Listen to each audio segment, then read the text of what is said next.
¿Qué tal, familia? ¿Cómo estáis? Hoy vengo para hablar de la serie de 8 capítulos de Movistar Plus, El Inmortal. Serie española, por cierto. Que todos pensábamos que era una miniserie cerrada, pero que resulta que no lo es, porque termina con las espadas en alto para una segunda temporada en la que ya se está trabajando. Y que todos pensábamos que era un biopic sobre la banda de narcotraficantes de los Miami que azotó las discotecas de Madrid a finales de los años 90, pero que resulta que tampoco, no es un biopic. De hecho, se sabe bastante a día de hoy de los Miami y si estás más o menos puesto en el tema, pues te vas a desconcertar mucho viendo la serie. Porque lo que se ha hecho en realidad es amalgamar varios personajes de la vida real y varios hechos que acontecieron realmente, pero todo ello se toma simplemente como una premisa para contar un thriller. Sobre todo me ha llamado la atención el personaje principal, el susodicho El Inmortal, ¿no? Que era el líder de la banda y que en realidad es la fusión de los dos principales capos que estuvieron disputándose el control de la banda durante mucho tiempo en una guerra sin cuartel. Pero bueno, ciñéndonos a lo que es la serie estrictamente, una serie de ficción, ¿merece la pena? Bueno, pues cabecera y comenzamos.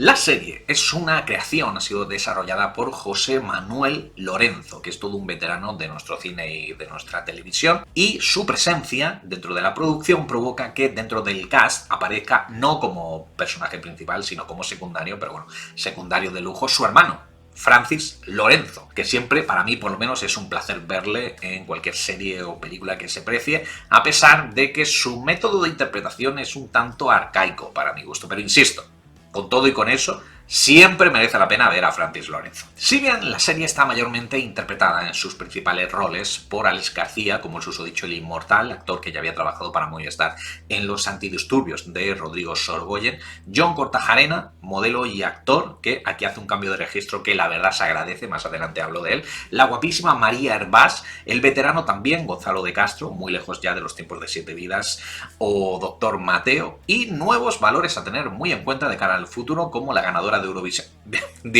la tercera finalista de Eurovisión, Chanel, que lamentablemente tiene un papel meramente testimonial, y digo lamentablemente porque se podría haber sacado mucho más partido al tirón mediático que tiene a día de hoy la chica. Y Carlos Hernández, creo que es el nombre del actor, bueno, si lo he dicho mal que me perdone, que es quien interpreta al hermano de Alex García y que ha sido todo un descubrimiento para mí. En mi opinión tiene el mejor personaje de la serie, lo cual no es muy de extrañar porque tiene el arco de su personaje, es el que está más desarrollado dentro de la serie, vamos, el que más se puede lucir, para entendernos. De lo que nos cuenta la historia del Inmortal, a pesar de que es apasionante, tengo poco que decir, porque a día de hoy, a estas alturas de la película, pues ya hemos visto Fariña, hemos visto Vivir sin permiso, hemos visto Narcos y sobre todo hemos visto Scarface, El precio del poder, la versión de Brian De Palma con Al Pacino como protagonista, que es el principal referente donde se mira El Inmortal. Y menciono solamente unos pocos ejemplos, porque podría seguir hablando de referentes y referentes y referentes y referentes que utilizan los mismos tropos que también podemos ver en el argumento de El Inmortal, incluyendo esa traición cainística que tiene que haber en toda serie o película de gángster que se precie, donde solamente falta que Alex García coja a su hermano en la ficción de los mofletes y le diga: sé que fuiste tú, Fredo, me rompiste el corazón, me rompiste el corazón.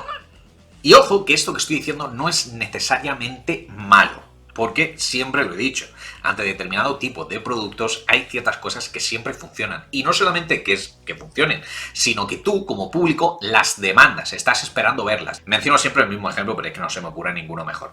En toda película de terror que se precie, si tú pones un sótano con una escalera de madera cubierta de telarañas, eso siempre funciona. Coño, es que tú estás esperando que aparezca.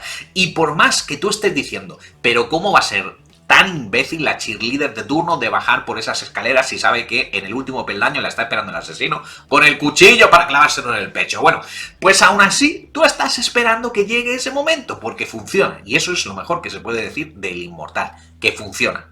Funciona. Reconozco, eso sí, que la serie empieza como un cañón con ese primer episodio, esa escena inicial de Alex García conduciendo a su hija al colegio y el intento de asesinato, y cuando salta del coche y descubrimos que tiene una pierna amputada y es como what the fuck, y luego ese flashback, ¿no?, donde le vemos al principio de su carrera, por mencionarlo de alguna forma, en los barrios más marginales de Madrid, menudeando con droga, ¿no?, intentando huir de ese destino al que parece apocado, y ese final de ese primer capítulo con donde nace realmente la leyenda del inmortal, con ese viaje en coche que también nos retrotrae a otras producciones de las mafias italoamericanas como Los Soprano o como, yo qué sé, como El Irlandés, por ejemplo. Ese primer capítulo es la leche. Y ojo que no estoy diciendo que la serie a partir de ese primer capítulo caiga en picado, nada que ver. Simplemente digo que empieza con un sobresaliente y luego se mantiene en el notable, con un diseño de producción espectacular, un trasfondo dramático que siempre te mantiene enganchado,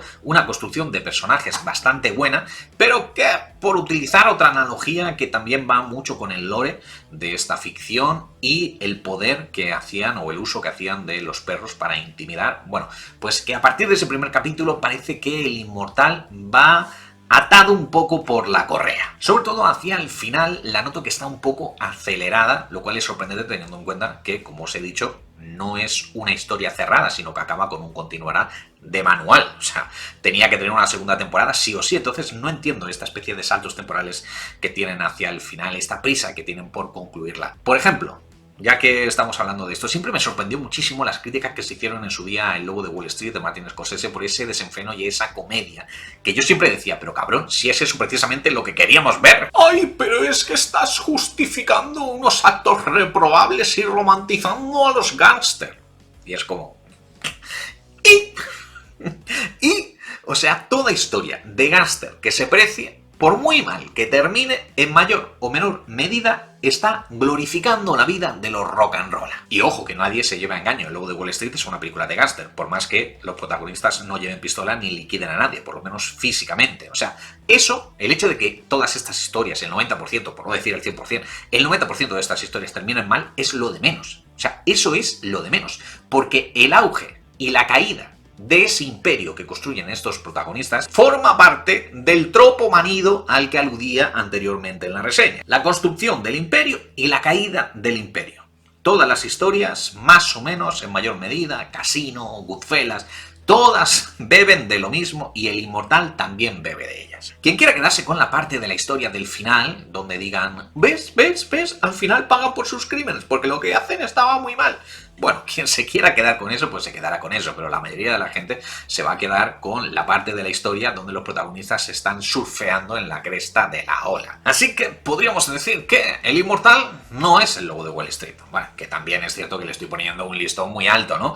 Pero bueno, ya me entendéis. Que parece que en algún momento pasado ese primer capítulo, que empieza como un tiro, os repito, pues como que le falta valor, irónicamente también, porque los protagonistas se pasan la mayor parte del tiempo diciendo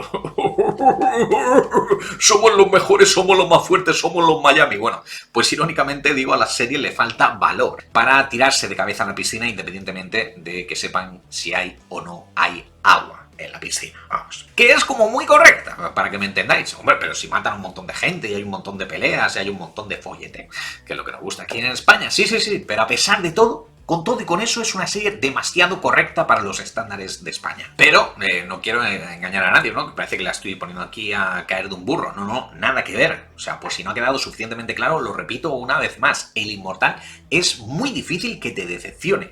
Cumple exactamente con lo que te promete y tiene todos los valores, buenos valores añadidos de producción y de casting y etcétera, que ya os había mencionado anteriormente. La única duda que le quedará a muchos es quién era ese caballero, que es el personaje al que interpreta John Kortajarena, que, insisto una vez más, es la primera vez que a este chico yo le he visto interpretar, porque el resto de veces que le he visto en cualquier producción siempre hacía de galán, que por su físico, pues es obvio que lo encasillen en ese tipo de roles, pero bueno, aquí está fantástico interpretando a ese caballero que era un presentador de televisión de programas del corazón que se convierte poco menos que en la mano derecha de los Miami o en su bufón, depende de cómo lo queráis mirar, entregado a todo tipo de excesos. Claro, yo estaba viendo la serie y como se basa, se inspira, como lo queráis llamar, adapta hechos de la vida real, pues yo digo, pero ¿quién coño es este tío de presentador de televisión? Que sí, que será la amalgama de varios presentadores, pero ¿quién era? ¿Quién era? Pues, bien, pues es inútil, o sea, no intentéis descifrar porque como os he dicho al principio en la introducción de esta reseña, lo que se hace en El Inmortal es amalgamar varios personajes, es decir, que no existiría un solo caballero, sino que serían varios que introducieron a los Miami en el mundo de la jet set de nuestro país, o por lo menos en el mundo de la farándula, de la televisión y etcétera, donde había clientes que podían soltar pasta. Pero bueno, este caballero es un presentador de televisión, según se nos muestra en la serie, de programas del corazón tipo Tómbola o ¿Dónde estás, corazón? Bien, pues si hacéis una búsqueda por internet, es fácil deducir que John Kortajarena se inspiró, y nunca mejor dicho, en un colaborador de otro programa del corazón. Colaborador, no presentador. Más concretamente, venga, doy pistas, de Sálvame. Más concretamente, un colaborador que ha reconocido públicamente, no voy a decir su nombre por si acaso, pero bueno, él mismo ha reconocido que durante el tiempo en el que actuaron los Miami estuvo bastante enganchado a cierto tipo de sustancias, por decirlo de alguna forma suave. Así que bueno, blanco y en botella, mejor dicho, blanco y en polvo, pues eso. Y bueno, hasta aquí el final de la reseña por el vídeo del día de hoy. Dejadme en la caja de comentarios qué os ha parecido, que como siempre le estaré dando feedback. Por favor, apoyad este tipo de vídeos porque todo lo que tenga que ver con películas o series españolas en YouTube es como veneno, ¿sabes? Es veneno, o sea, si fuera por YouTube estaría todo el día hablando de Marvel, de Star Wars, de Indiana Jones, de cosas así, pero no. Me niego a hacer lo que me dice YouTube. Yo soy español, soy actor además, o sea que me gusta mi industria del cine, con sus virtudes y con sus defectos. Y El Inmortal es uno de los mejores referentes que vamos a tener en este año 2022. Así que bueno, lo dicho, dejadme en la caja de comentarios lo que queráis y yo, si hay suerte, pues regreso mañana. Hasta entonces, chao familia.